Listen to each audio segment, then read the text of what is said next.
Good morning, everyone. My name is Saul Mazel, and I have the honor of introducing Claire Walker.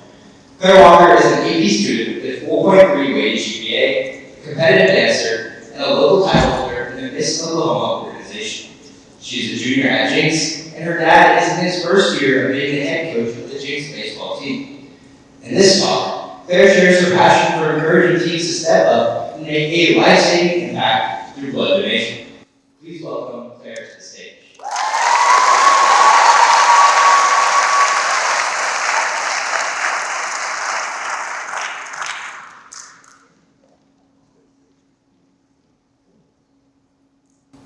Every 2 seconds, someone needs blood. That means, during this TED Talk, next 10 minutes, roughly 300 people will have needed blood. In one normal school day alone, 16,200 people will have needed blood for cancer treatments, chronic illness, emergencies, or surgeries. But here lies the problem. Only 3% of eligible donors actually donate in the given year.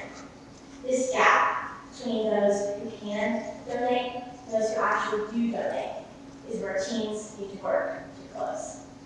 Most people don't realize blood can't be manufactured in a factory or overnight shipped from Amazon. Blood must come from a real-life human donor, even in the world of all our medical technologies today.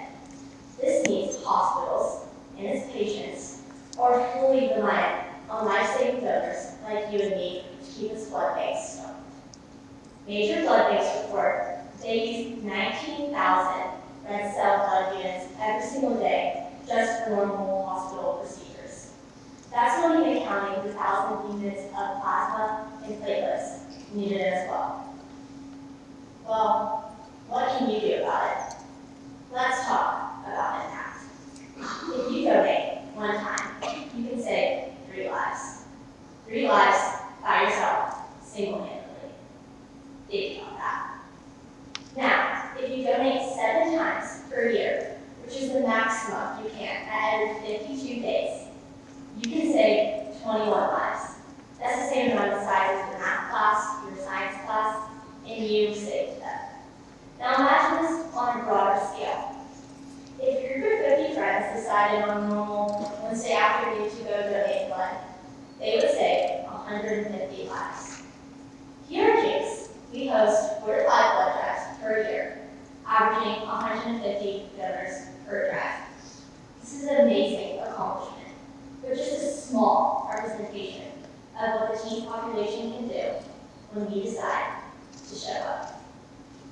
A big misconception with blood donation is that adults do the heavy lifting. That couldn't be further from the truth.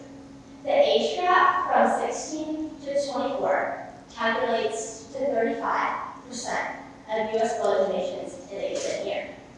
Most of these come from school blood drives. This is great, but what happens when it's summer break, or spring break, or winter break, and a blood donation isn't just down the hall in Building 6? Well, during these times of not having school, blood donations of teens decrease significantly, leaving blood banks in shortage. This shows why we can't just give blood whenever we feel like it, or it's convenient, or we just want to get out of math class for the day. But it's critical and it's key to saving lives.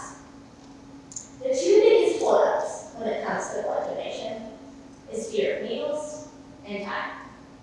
Yes, needles. You knew I was going to talk about it when you saw blood donation on the screen. And yes, it's true that 75% of people have some fear of needles. But you have to think in a larger perspective. Yes, it's going to hurt for 5-10 minutes, and maybe it's going to hurt for the next week. But the people that you're saving are being pricked with thousands of needles every day, just trying to stay alive. So a little bit of pain for you can go for a lot of relief for them. Time. The actual donation process only takes 10 to 15 minutes. And the whole time you're there is only an hour with you adding in check-in and post-work. An hour is the same amount of time as a class period, a sports practice, or the inevitable doom scroll on TikTok after school we're all so guilty of. So next time you're doom scrolling, think about how you could be using that time to save a few more lives. Genetic diversity also plays a huge huge factor when it comes to blood donation. There are 8 different types of blood. Do you know yours? Well, I'll give you a hint. There's A, positive, negative, B, positive, negative, AB, positive, negative, and O, positive, negative. Teens are often very genetically diverse, so they can reach a larger group of patients. When I was in the 4th grade, my cousin Zach, who's diagnosed with severe aplastic anemia at only age 16. This means he couldn't produce white blood cells on his own.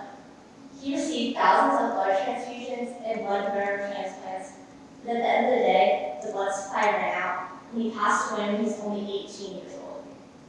If more teens decide to donate blood, more people like Zach who have rare blood types can be saved. And at the end of the day, blood donation is more than just about saving lives, but it's critical in character building. Studies show that those who donate blood habitually are more apt to serve in other areas of their community and excel in service-based career fields. Blood donation gives the psychology of my actions matter. This is huge for teens who are still trying to figure out who they are in this world. Most of the time we're told you have to wait till college or wait till you're 21. But no, you can start saving lives now. Even if you're not 16, you can still help at blood drives by packing boxes, giving stacks to donors, or checking people in. Every teen can play a role in saving lives. We're often told that our generation is glued to our phones or self-absorbed, but the study shows something very different. That when we are given ways to show up, we do, in large numbers. And blood donation is a clear act and tangible way to show that empathy. You don't need time, you don't need money, you don't need talent. You just need to say yes and take one step in the right direction. That scary step can get the ball rolling. Surgeries can happen. Patients' lives are saved. Treatments are given, and families get more time. Just because you don't see these people directly, you know these people. These are your friends, your family, your neighbors. There's a good chance it even could be you. 90% of people need some sort of blood transfusion in their life. How amazing would it be if you were on the reciprocating end of teen blood donation? The real question isn't why should teens donate blood? It's why wouldn't we? So what's my next step, you may ask? Go. Sign up for a blood drive. Give blood and save lives.